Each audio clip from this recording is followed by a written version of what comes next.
بسم الله الرحمن الرحيم، والصلاة والسلام على أشرف المرسلين سيدنا محمد عليه أفضل الصلاة وأتم التسليم. أعزائي وأحبابي المشتركين في قناة المستر سبورتس، أسعد الله أوقاتكم بكل خير.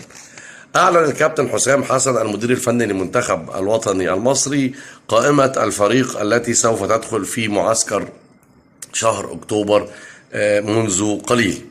القائمة كانت قائمة متوقعة زي ما توقعناها قبل كده، وكانت قائمة شبابية. يعني ايه قائمة شبابية؟ يعني الكابتن حسام حسن مصمم على ان هو يوقف المنتخب، او اللي يوقف المنتخب على رجليه هو مجموعة من الشباب. يعني في استبعاد، وقد يكون محمود هذا الموقف بالنسبه لكابتن حسام حسن، وناس كتير اثنت عليه واشادت به، هو ان هو بيستبعد متوسط الاعمار الكبيره. يعني متوسط الاعمار الكبيره بيستبعدها.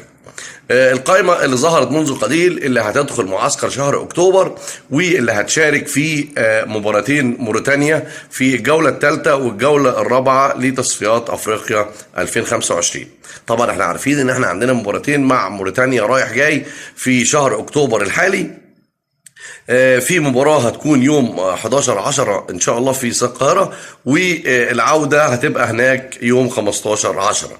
القائمة اللي أعلنها الكابتن حسام حسن، واللي كانت يعني تعتبر مش مفاجأة قوي بالنسبة للناس اللي عارفة فكر الكابتن حسام حسن وتصوره في تكوين الفريق اللي ممكن يمثل منتخب مصر. زي ما قلنا ويعني كتير في النقطة دي، ان الكابتن حسام حسن لا يميل الى كبار السن، وبناء عليه تم استبعاد او تم الاستغناء عن خدمات بعض كبار السن اللي احنا تعودنا طول حياتنا ان احنا نشوفهم في المنتخب. القائمة اللي اعلنها الكابتن حسام حسن منذ ساعات، او منذ يعني اقل من ساعة من دلوقتي، هي ضمت الاسماء الاتية. في حراسة المرمى كابتن حسام حسن اختار محمد الشناوي من النادي الاهلي، مهدي سليمان ومحمد عواد ومصطفى شوبير. في خط الدفاع كان الاختيار وقع على رامي ربيعة، محمد عبد المنعم، واحمد رمضان بيكهام، وخالد صبحي لاعب المصري، محمد حمدي شرف الدين لاعب بيراميدز، محمد شحاتة، واحمد نبيل كوكا، واحمد عيد لاعب النادي المصري. خط الوسط اختار الكابتن حسام حسن حمدي فتحي ومروان عطية وناصر ماهر واحمد سيد زيزو، الى جانب نبيل عماد دونج، ومعاهم تريزيجيه وعمر مرموش ومحمد صلاح طبعا ومصطفى فتحي وابراهيم عادل. خط الهجوم اختار كابتن حسام حسن ووقع الاختيار على مصطفى محمد واسامه فيصل. بكده يبقى الكابتن حسام حسن بعد هذا الاختيار ضم 3 لاعبين جداد في المنتخب، وهم محمد عواد طبعا اللي لازم كان ينضم، يعني مش في كلام، ومحمد عبد المنعم ونبيل عماد دونج. استبعد الكابتن حسام حسن من قائمة المنتخب بعض الوجوه اللي احنا اتعودنا عليهم وعلى وجودهم معانا بصفة مستمرة وبدون اسباب. على فكرة يعني كانوا موجودين دايما كده، يعني على طول متعرفش ايه سبب وجودهم. يعني استبعد على رأس المستبعدين طبعا احمد حجازي، وطبعا احنا عارفين مشكلة احمد حجازي الاخيرة كانت مع الكابتن حسام حسن، واللي كان معترض على ان هو قاعد على الدكة وفي المباراة الاخيرة، ولما طلبوا الكابتن حسام حسن انه يسخن سخن، فلقي ان مجريات المباراة لا تسمح بنزول احمد حجازي، فقال له خلاص مش هتنزل، وبناء عليه احمد حجازي ساب المعسكر. وكانت قصة كده في المباراة الاخيرة للمنتخب الوطني، بناء عليها وعلى اثارها قام المدير الفني للمنتخب الوطني الكابتن حسام حسن باستبعاد احمد حجازي من المنتخب. تاني المستبعدين هو محمد النني. محمد النني اللي انا بح صوتي في هذه القناة، بح صوتي نقول يا جماعة محمد النني بيلعب في المنتخب عشان ايه؟ يعني محمد النني لو صاحب المنتخب، لو ابن صاحب المنتخب، مش هيبقى موجود بالشكل الرهيب اللي هو كان موجود بيه ده. محمد النني تم استبعاده مع احمد حجازي.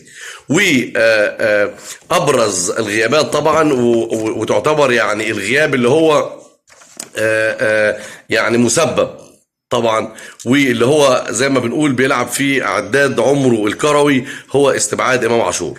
امام عاشور احنا عارفين ان هو في الفتره الاخيره كان له اهتمامات خارجيه او اهتمامات اخرى بعيده عن كره القدم، وبناء عليه ظهر بالموقف الفظيع او الموقف يعني المهين كلاعب كوره في مباراه الزمالك الاخيره في كاس السوبر، وبناء عليه تم استبعاده من المنتخب الوطني.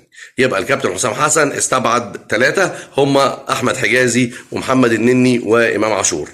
طبعا بمجموعه الاسماء اللي احنا قلناها او اللي الكابتن حسام حسن اختارها، بيستمر غياب 2 كانوا واخدين يعني خالد الغندور طبعا عمل حلقه كامله امبارح بعد اصابه محمد هاني على ان الكابتن حسام حسن يضم عمر جابر.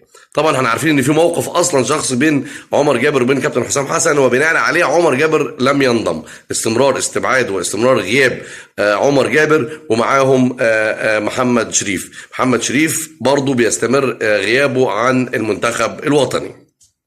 كده يبقى في تقريبا 5 لاعبين من الاهلي و5 لاعبين من الزمالك تقريبا.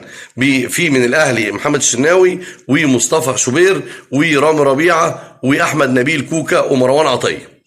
و5 من الزمالك هما محمد عواد ومحمد شحاته وناصر ماهر ونبيل عماد دونجا واحمد سيد زيزو.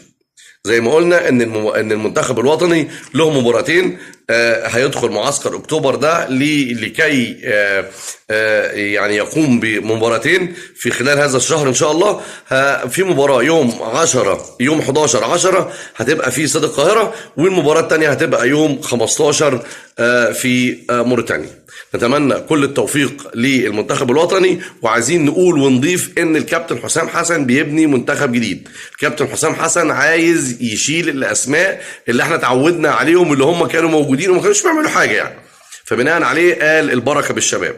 الكابتن حسام حسن والبركه بالشباب بيختار مجموعه لاعبين متميزين جدا جدا، سواء كان في انديتهم، وقابلوا بلاء حسن في كل البطولات وكل المباريات اللي شاركوا فيها. فعلا قائمه بتلقى قبول على الساحه الرياضيه، بتلقى قبول من كل المهتمين بالرياضه المصريه. نتمنى التوفيق للمنتخب الوطني في الفتره اللي جايه ان شاء الله، ويقدر ان هو يحقق الفوز في الجوله الثالثه والجوله الرابعه ضد موريتانيا في هذا الشهر.